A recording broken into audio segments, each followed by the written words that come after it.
On today's World Insight, a man shares his family story living through the coronavirus in the outbreak epicenter, Wuhan. What was behind his speedy recovery from the infection?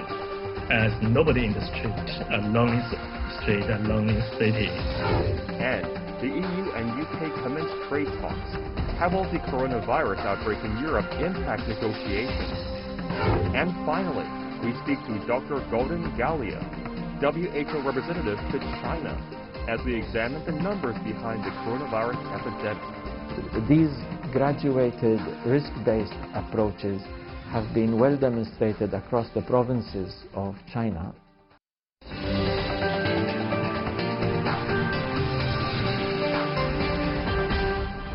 And here's our host, Tian Wei. Hello and welcome to World Insight. The program is coming to you from Beijing. I'm Tian Wei. Let's start with the latest situation on the coronavirus outbreak. In China, new confirmed cases and suspected cases have both reached their record low since February. China's total number of confirmed cases stands at around 80,000. More than half of them have recovered, and over 2,900 have died. How is the latest situation in the city of Wuhan, the epicenter of COVID-19, and how are lives like for those who suffered from the infections? About that, I talked to Zhang Wuyi from Wuhan earlier today. He and his father suffered from COVID-19. After receiving treatment in the hospital, they recovered and now are staying at home, waiting for the end of their self-quarantine period of 14 days. Let's hear his story.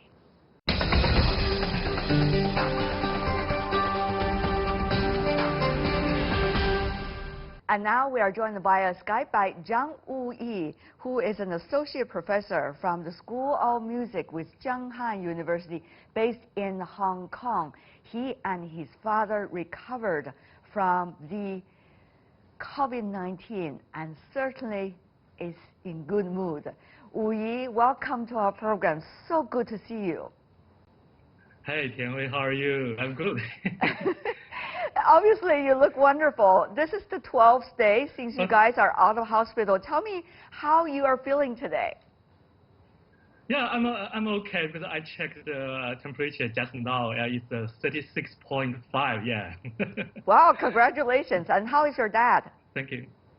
Oh, no, he's good also. Yeah. Because both of us recovered faster than our expectations. Yeah, we have been back home for 12 days. Yeah. Congratulations. And you have 2 days to go before the self-quarantine period comes to an end. Only 2 days to go.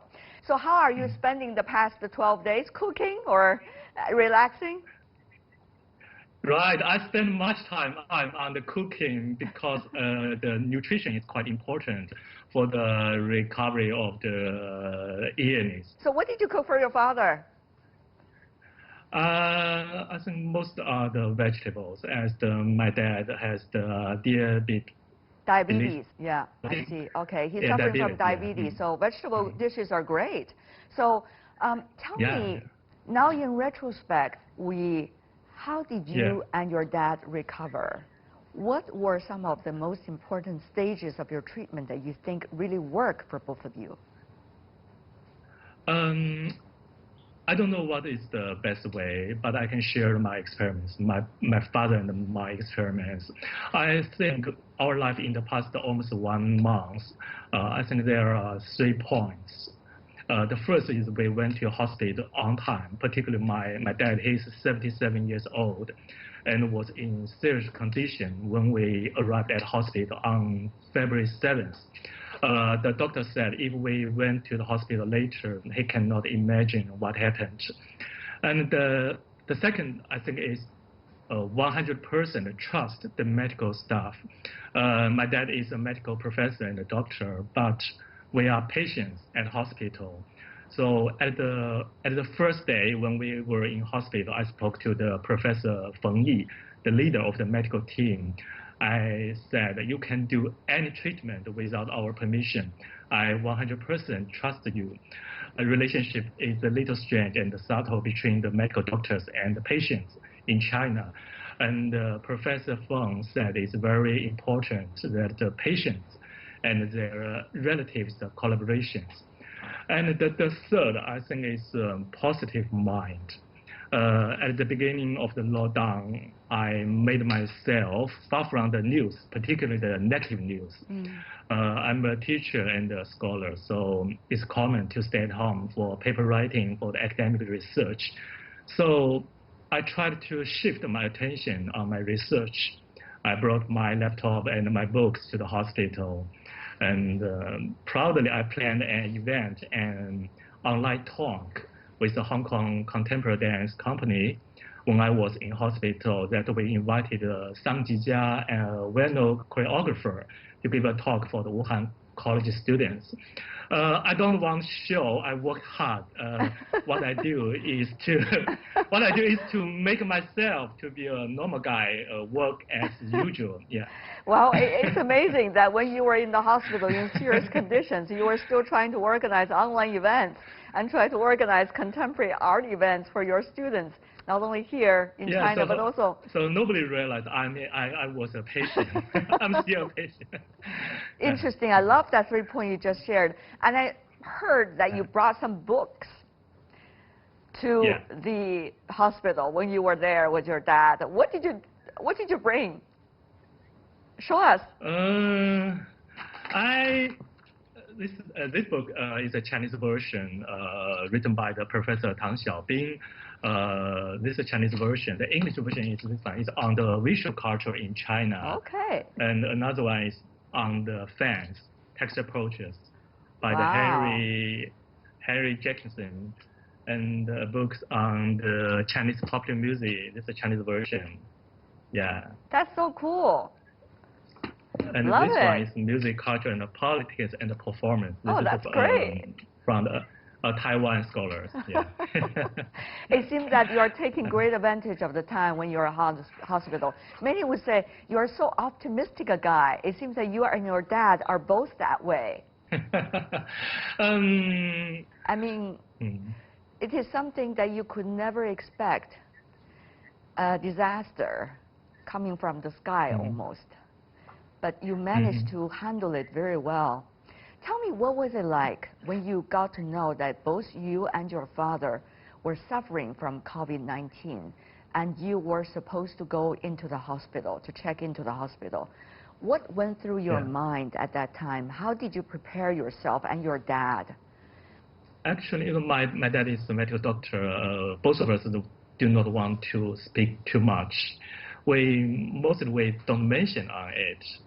We checked the body temperature on January 29th and found both of them had a low-grade fever, but lower 38. And then we had some medicine at home, traditional Chinese medicine at home. And on the 5 days later, around 3rd of February, we went to the hospital in the evening. As we were told, it was not busy in the evening because my home is quite close to the hospital, around 5 minutes by walk. And we had a blood check and the CT, and the doctor gave us some medicine, and then we went back home. So it seemed that nothing happened. But 3 days later, I sent the CT result to a friend who is a medical doctor. And then she strongly suggested you must go to the hospital as soon as possible. She said the hospital is the most safest place. And then we contacted the community staff and the medical organizations. But my dad didn't speak too much. And then I think I did not have much time to think, to be nervous. But we are quite lucky, and then 2 days later we got a bed, and then we went to the hospital. I was not scared when we learned maybe we were infected, but when I walked in the street, when we came back home, I felt a little nervous, as nobody in the street, a lonely street, a lonely city. Wu Yi, you mentioned about the city. That's what I really want to ask you about. I mean, you love your city. The city of Wuhan is a beautiful one, by the way. Cherry blossom in Wuhan for the spring season is the most well-known throughout China. I'm really looking forward to seeing it, but not this year. What was it like for you, Wu Yi, to know when you walk out of the hospital, that people, in order to make sure about the social distancing, needs to stay at home. And the city is, in a way, blocked from the rest of Hubei and certainly from the rest of China. And you and your dad, your future is not certain yet when you walked out of the hospital. What was it like for you and for your dad? But I think this is a double edge for the disease hit Wuhan. It's a challenge, also it's an opportunity for the Wuhan. And the most important now is how and what Wuhan people do, and then we can get the response from the outside. Yeah. So what's your next plan? I mean, what's your plan from now on? This is your 12th day, and we're approaching the 14-day crucial time, self-quarantine, and then you check again with the hospital. Any future plans? What do you want to do if you recover for sure? And what are you going to share with your dad and your family, your friends?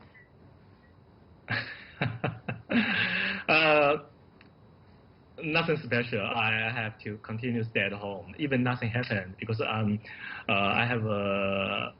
need to compose my new book, which will be released in this year. So I have some paper. What is that about? What is the book about? It's originated from my PhD thesis. It's on the MIDI Music Festival. It's maybe it's the largest outdoor music festival. Yeah. Wow, sounds fascinating. The rock and roll here in China and the outdoor music festival. Even though the festival has to postpone this time, I guess. Yeah, I think, yeah, because this is the 20th anniversary of the MIDI Music Festival. I spoke to the founder of the MIDI Music Festival. He said probably he has to cancel the festival in the May holiday. You know, this is the golden time for the outdoor music festival. Maybe in the National Day holiday. I really hope that I can see you at the festival in October, if it happens then. If not sooner. Yeah, I hope so. Yeah, I hope so. Maybe I can bring my book. I want to have a copy at least. Thank you so much, Wei. All the best to you and your dad. Thank you for sharing your very precious time with us. And precious experience, certainly. You're watching World Insights, still to come on our program. The EU and the UK commence trade talks. How will the coronavirus outbreak in Europe impact negotiations? And what about the general situation fighting the epidemic inside Europe? More discussion about that after this break. After 3 messy years negotiating the UK's Brexit from the EU, trade talks have commenced between the two sides. The talks are focusing on everything from fishing to financial services to truck drivers' cross-border access. While the UK has officially left the EU on January the 31st, negotiations are to take place once every 2 or 3 weeks until a deal can be struck before the end of the year. However, the coronavirus cases in Europe continue to surge. The EU Disease Control Agency has increased its risk level for COVID-19 from moderate to now high, the second highest level.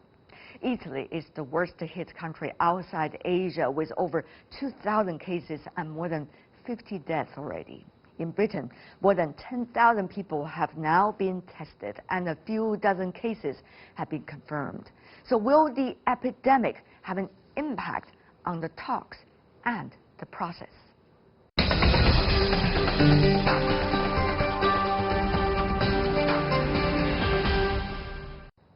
For more on the latest situation on the continental Europe about what is happening with the fight against the coronavirus and also the latest politics, we are joined in Cambridge, UK, Ian Beck, professor at the European Institute and co-director of the Darendorf Forum of the London School of Economics and Political Science.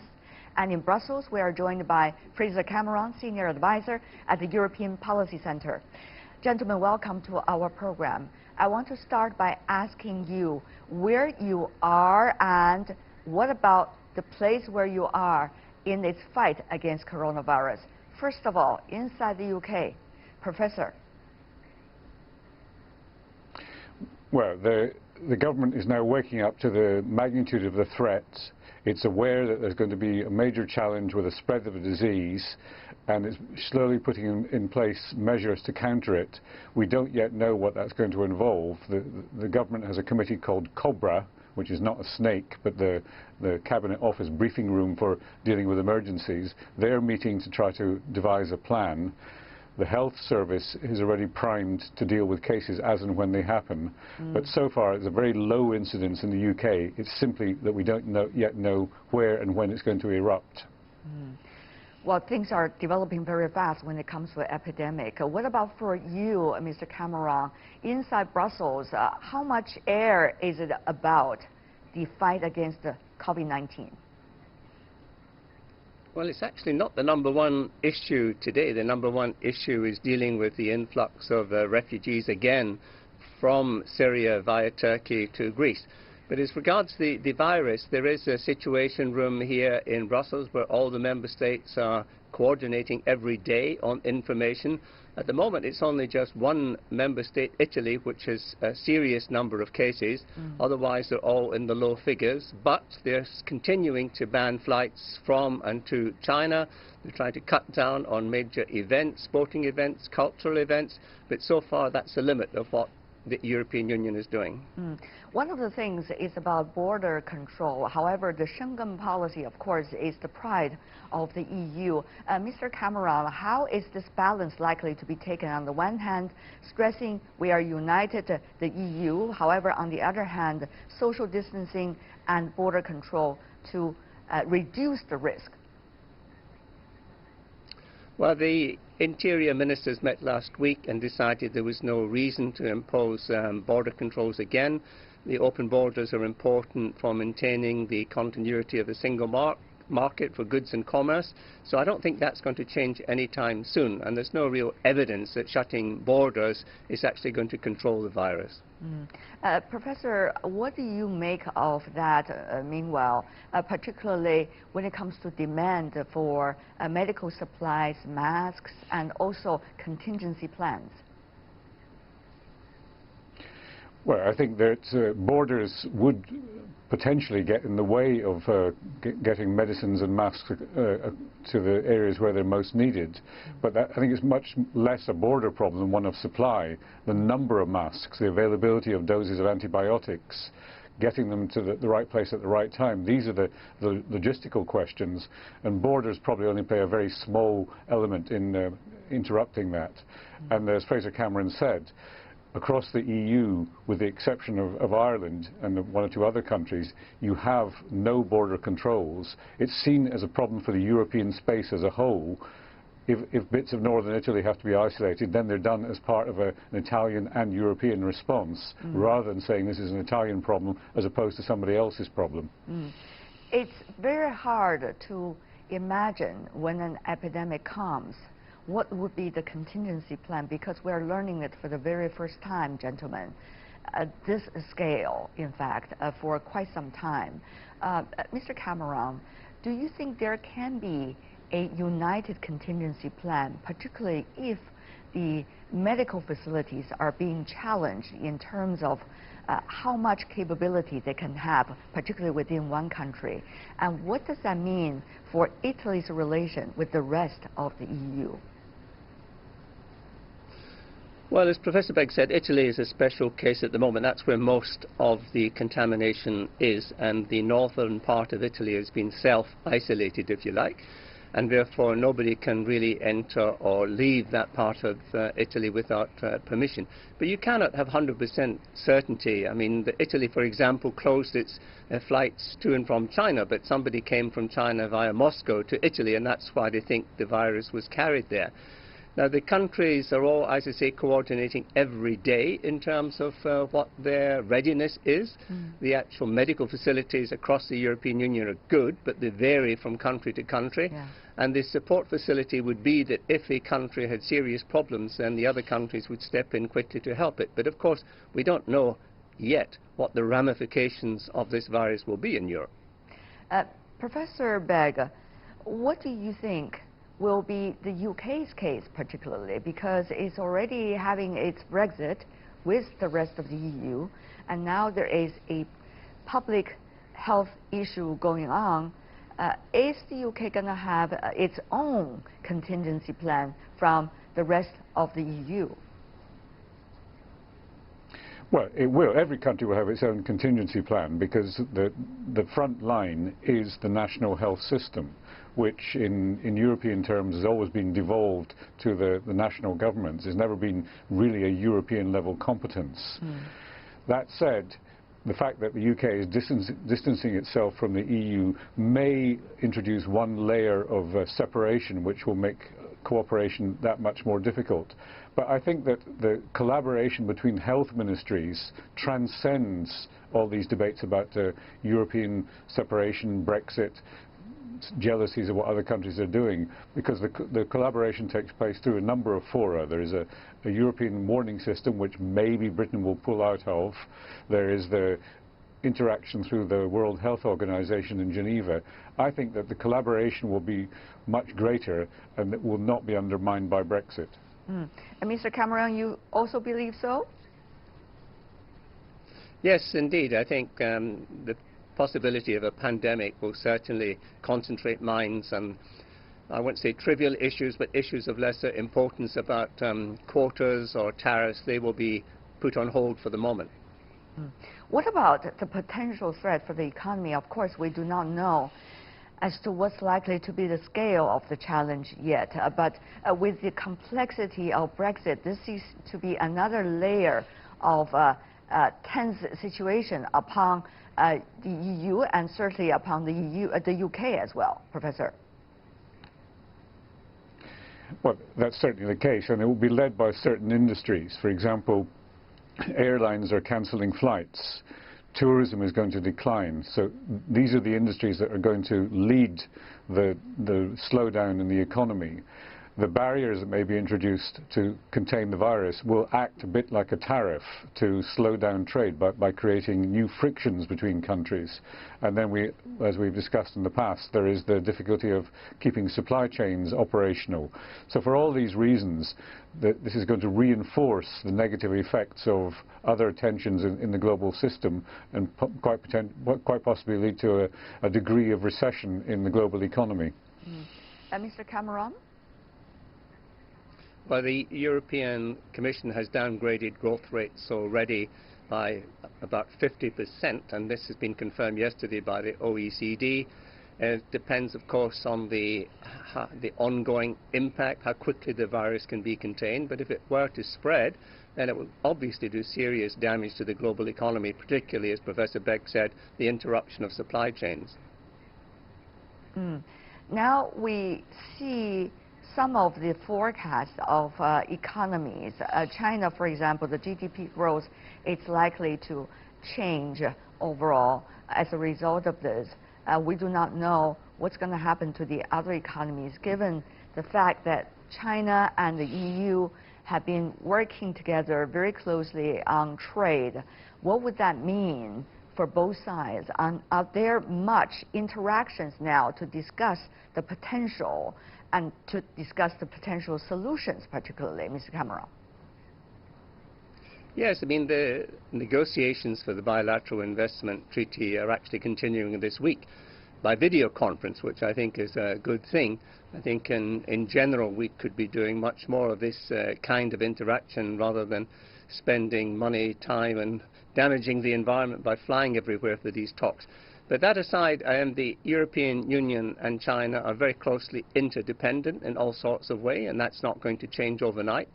But I think what will change is, I think some companies will look at their supply chains and say, do we want to have all our eggs in one basket? And they may decide to relocate some facilities, not everything, but make sure that if there's a virus in one country or something else in one country, it doesn't really stop their production overall. So that could, I think, impact on China as well. Professor? Well, to the extent that the Chinese economy slows down because of the COVID-19, China is now a significant source of demand in the global economy, which it wasn't when SARS was the biggest concern. China is also a major source of supply for these supply chains. So in both respects, what happens to China will have repercussions for the rest of the world. It will probably lead any global slowdown, in contrast to previous occasions when China has been one of the sources of recovery for the world economy. China may well be the one dragging the rest of the world down at this stage. Not through any fault of China, simply because of the way in which a pandemic functions. We do not know yet what's likely to be the situation in the next stage. Professor, and also Mr. Cameron, let me ask you about Brexit specifically. Now, what is likely to be some of the particular steps that we are likely to see in the rest of the first half of this year that would help us to understand to what degree is Brexit happening and whether it is to the satisfaction of both the UK and the EU. And Mr. Cameron, you want to go first? From the EU's perspective, certainly. Well, the negotiations started here yesterday with a 100-strong team from London coming over to Brussels. They'll meet every 2 or 3 weeks, alternatively in Brussels and in London. The most contentious issues relate to the extent to which the UK will remain aligned to all the rules and regulations of the single market, and to the extent that the UK wishes to diverge, then this will impose some costs on the UK. Secondly, fish is relatively unimportant for the economies on both sides, but it has huge political symbolism on both sides, so that will be a contentious issue. Plus the actual governance issue, who will oversee the agreement in the end? Will this allow for some European jurisdiction in some way or another? Will there be a joint committee, or will there be a complete separation of ways? These are some of the big issues that the negotiations will be facing.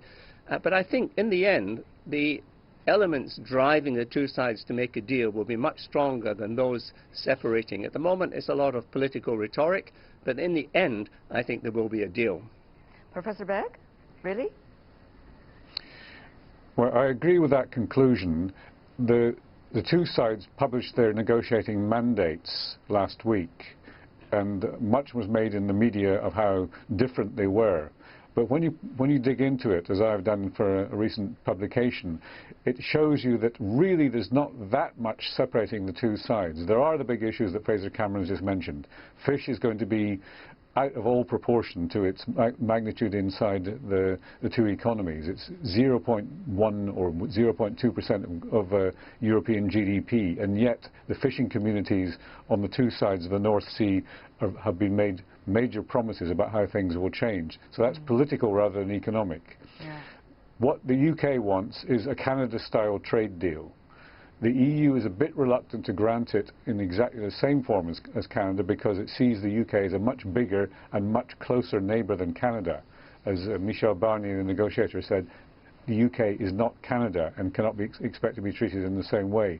But I would say that the conclusion on looking at the events of the last week, the two mandates, is a lot of posturing, a lot of hard lines being set, but plenty of scope for negotiating them down to a credible solution. Before we go, final question for both of you, and short answer if you can. Professor Begg and Mr. Cameron, when the pandemic is possibly the biggest threat hanging in the air, what does it mean for the continent of Europe, and how do you think you're likely to face to the next stage of whatever development it could be? Briefly from both of you. Professor Begg. The pandemic is a downside risk to the economy, it's a downside risk to society, and it will give a strong impetus to both sides to collaborate on resolving the immediate problem. It may be that it fades quickly, it may take longer, but I think the ethos will be collaboration rather than confrontation. I see. Mr. Cameron, final words from you too. I agree entirely with what Professor Begg just said. Certainly we see camaraderie in this panel, whether it's the UK or Brussels. Thank you so much, both of you. Professor Ian Begg, Mr. Fraser Cameron, really appreciate it. Thank you. Thank you. You're watching World Insight with me, Tian Wei. Still to come on our program, I speak to Dr. Gauden Galea, WHO representative to China, as we examine the numbers behind the coronavirus epidemic. Welcome back. You're still watching World Insight. I'm Tian Wei. Is the world ready to deal with the growing COVID-19 infections? The numbers of confirmed cases are still rising in South Korea and Japan and parts of Europe such as Italy and certainly in the Middle East, with Iran facing the biggest threat. In China, though, the rise in confirmed cases have slowed down in Wuhan, the epicenter. The rest of the country is approaching the long-desired goal of 0 new confirmed cases. But with more people on the road and back to work, with the exact nature of the outbreak yet to be determined, can China take a breather? Dr. Gauden Galea, the WHO representative to China, told me clearly in an exclusive interview earlier, all important measures have to go on. This is no time to relax.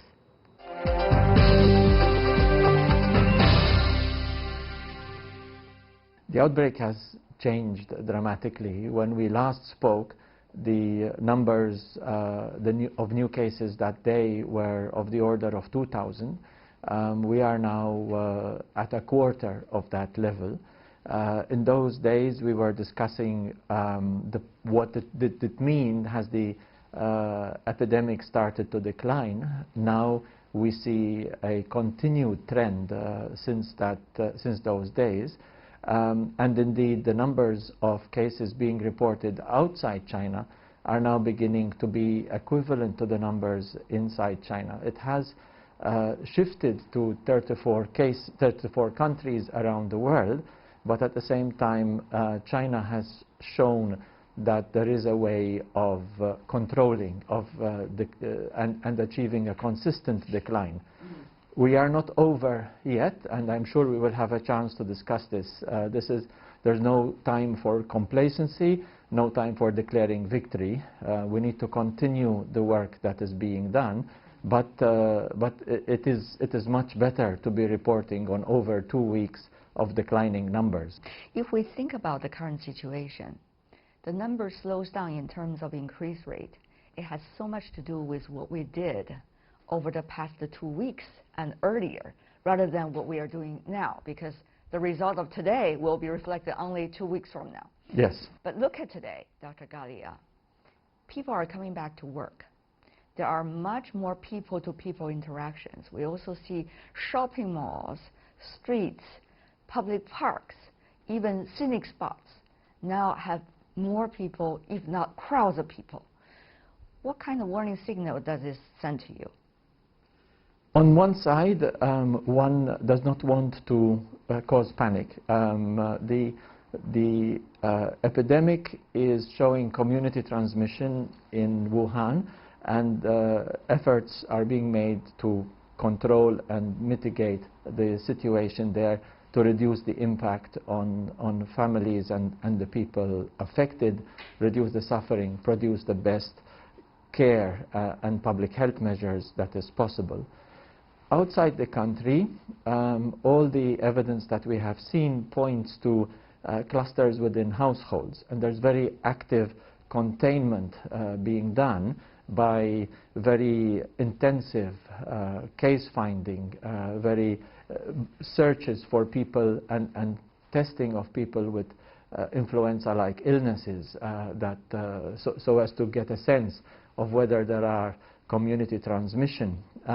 So for the time being, it appears that the transmission that is happening outside Hubei is more contained in people whose chains of transmission can be traced. So people do have, there is a lot of wisdom to seeking to restart the economy in a gradual fashion, to get schools back in play at some point, to get workers back to factories, having and offices. That is all understandable. People should not mistake that this return to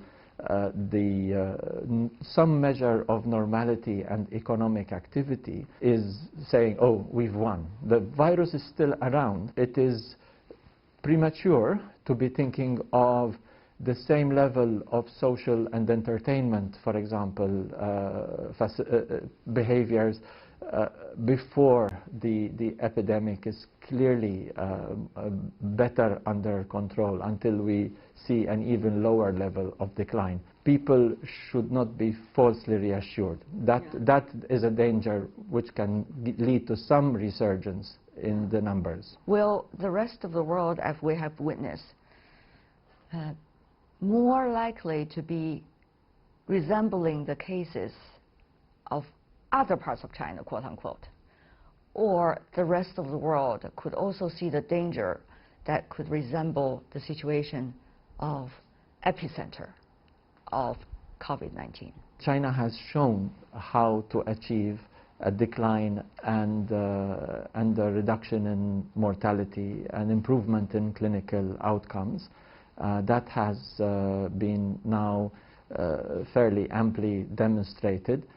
What are these, to you, the most important factors?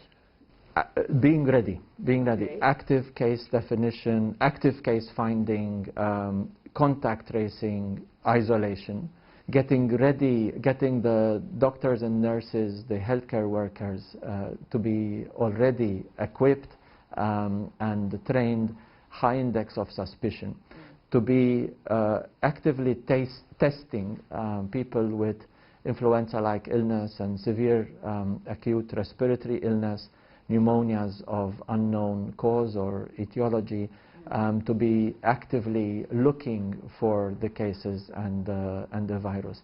With such levels of readiness and the willingness to activate an all-of-society approach, such as has been seen, these graduated risk-based approaches have been well demonstrated across the provinces of China. Indeed, we do not say that there is a China approach, but the China approach is, and these serve as good models for what other countries could do.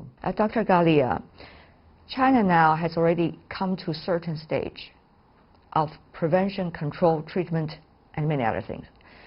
But there is an increasing danger as other cases are developing, particularly in the neighborhood. How much of a danger of imported cases into China now, with South Korea, Japan, for example, and you never know how other international travelers would bring the potential of the danger. Dr. Galea, to you. In a way, this is the same question as other countries were asking about China before, and it is answered in the same way. There has to be a risk-based approach, assessing what in the other countries, what is the pattern of transmission. Is it still cluster-based? Is it still traceable in terms of routes of transmission from, or the path of transmission from one person to another to a known case?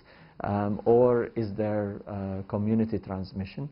The same graduated approach needs to be followed in those countries as was followed in China. And China needs to continue its vigilance. There are many possible ways in which the virus could be resurgent. There are households in China that still have it. There's the community outbreak in its late stage in Wuhan. There are the possibility, as people return to work, of small resurgent numbers, and there is the possibility of reimportation. All of these remain a reality. The good thing is that in China we are now seeing a heightened sense of alert across the whole country, and the same applies, the same advice: active case finding and active contact tracing to limit the impact of any re-imports.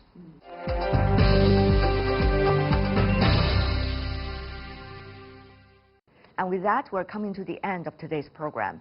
Certainly you can search for us, World Insight CGTN, and also look for our YouTube channel. Together you can also check our Twitter and Facebook accounts. From me, Tian Wei, and on behalf of the team, thanks for watching.